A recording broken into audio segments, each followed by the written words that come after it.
So my name is Trooth. I'm an MC in Perth. Trooth is spelled Trooth. Stands for the Raw Episodes of Time's History. Pretty much, I rap in Perth. I'm a big fan of hip hop. Actually, bigger than a big fan. It's my life. You know, that's all I do.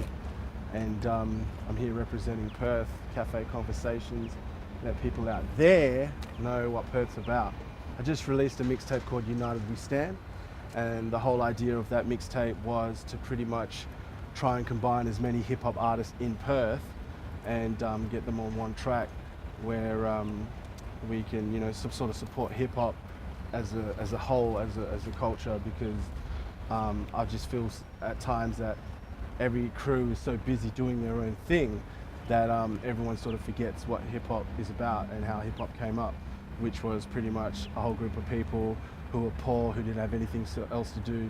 Everyone just supported each other, and that's how the culture kind of grew. So that was the basis of United We Stand. I try to get as many people from the hip hop community on this mixtape. Some of the cats that we got on there, my boy JR, Shrooms, Lofty Beats is on there, Portia Lane is on there, Dialect's on there, Check It MC from the Sound Magnetics Affiliates is on there, Slackjaw's on there, Frio's Finest. Who else is on there? Lady Loca's on there, Mama Tisha's on there. You know, we got a whole bunch of people who pretty much love the music, love the culture, and we just, I just try to record a single track with them, you know, and put it on the mixtape and then just put it out there. It's a bit of Australian culture as well as hip hop culture. Like, hip hop culture is competitive in itself. Like, if you look at MCs, that's a big ass, loud ass train. If you look at MCs, you know, a big part of hip hop is always trying to be better than, always trying to outdo an MC. That's where the battles come in, you know what I mean? But knowing that, you know, a battle is kind of like, it's like a sport. It's like playing basketball against an opposite team. As soon as the game is finished, you guys shake hands and you're still boys, you know what I mean? I think that aspect of the hip hop side has sort of gone away. You know, I'm not saying everyone's like that, but there are a couple of cats that are like that. So, you know, I guess what I try to do with United We Stand was scratch that. We're all in the same game, you know what I mean? And even if you do battle, because I like battling as well, you know, even if you do battle, you know, it's all hip hop and it's all part of the same, I guess, culture that we all love, you know, we all want to be part of it. And the only way it's going to grow is everyone just support each other. Yeah, My Group's Got Talent was something that I did recently. It was last week. I was just an MC there and I performed there. It was basically helping migrants from different countries pretty much get to sport their skills, you know. It was sponsored by Healthway. That was one of the major funding bodies, as well as the gallery out in Belmont. There were break dancers, there were rappers, there were singers. There were, you know, people from different countries who came and performed traditional songs and stuff. And yeah, it was really, really good. That's loud. I try and do it through the music, as well as, you know, like the crew at the My Group's Got Talent got me to mentor a hip hop crew, Demo Squad. That's a plug right there. You should be thanking me for that. Yeah, a group called Demo Squad, and you know, those cats came out and did their thing. And it's good to be able to give back as well, you know what I mean? Like, I grew up in a way that wasn't exactly positive, you know what I mean? I did a lot of bad shit. Can I say shit?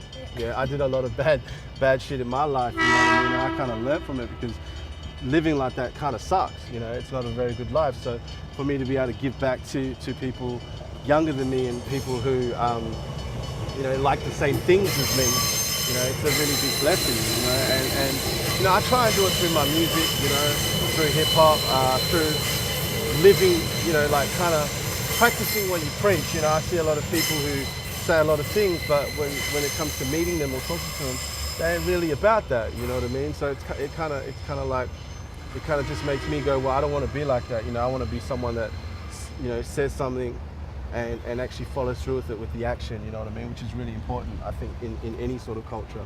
They had finalists from last year. A girl by the name of Mercy won last year, this little short African girl. Man, she can dance. She can just dance. She wiggled parts of her body that I didn't even know existed.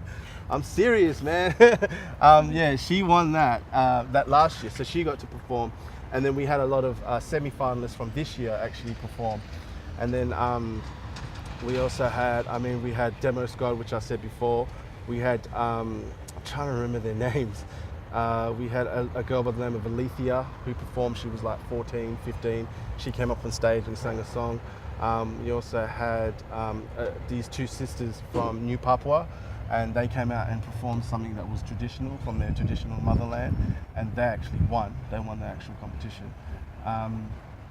I'll just plug in the guy that actually ran it, a guy by the name of Jeremiah Wordsmith, and I think he won the Young WA Person of the Year last year in 2010, and he put the whole thing together. You know what I mean? So big ups to him, because you know, people like that is what makes the community and how we build the community and make it stronger. You know what I mean? Yeah, so it was a competition. The winner won, I think, $1,000. The competition was basically exactly what the name was. If you got talent, you come down, you audition. There were judges. You audition, you get your spot, and then you kind of like Australian Idol, American Idol, all that sort of stuff, X Factor, all that sort of jazz, just for the community, though. Yeah. You know what I mean? You know what? I'd prefer it to be Perth's Got Talent. You know what I mean? Or WA's Got Talent, and have everyone, all the different cultures, as well as Dinky Die Australians, you know what I mean? All in one, because we are one country, you know what I mean? And we are one state, and we are one city, you know what I mean? Like, it's really good that we have something like Migrants Got Talent, but I prefer to see something that is combined, you know, multicultural people, the migrants, as well as, you know, people who live here and who were born here and grew up here, and actually combine and learn from each other. That's the biggest thing, you know what I mean? Because on the real, man, migrants are different, you know what I mean? They didn't grow up here, they grew up differently, you know what I mean? But there's a lot of cultural things that we can learn from them, and we can teach them some shit too, you know what I mean? And actually exist peacefully, you know, without any inner racism or any inner prejudice that people may carry around, because everyone fears what's different, you know what I mean? It's like an ignorance, you know what I mean? It's just a lack of understanding. When you don't understand something, you know, you fear it, and then therefore you're more likely to judge it, you know what I mean? I think we could squash all that just by being open and being willing to learn from a different culture and have acceptance, you know what I mean? That's one of the biggest things, having acceptance. You know, Perth's probably one of the places that has got so much talent. So much talent. I'm talking across the board. I'm talking about rapping, dancing, graphing, you know what I mean? We got mad talent in Perth. I guess one of the downfalls of Perth is the population's a little bit on the smaller side. You know what I mean? That's why a lot of people go over east and try and tackle things over east, you know what I mean? Like, at the moment myself, I'm trying to tackle overseas, you know what I mean? I'm trying to do some stuff overseas, and possibly gets a fan base overseas. Because one thing I learned with Australia is, like, you do something overseas and it's kind of weird, but we don't embrace you while you're here, but when you do something overseas, all of a sudden you get fully embraced, you know what I mean? You look at all our big artists, Kylie Minogue, you know, even actors, Russell Crowe, they weren't huge until they blew up in another country, and then all of a sudden we're like, oh, they're Australian, yay, you know, they're one of us, you know what I mean? Which is cool, you know what I mean? That's just the way it is. So I'm trying to do some stuff overseas, but I'll always love Perth, and I'll always love my home.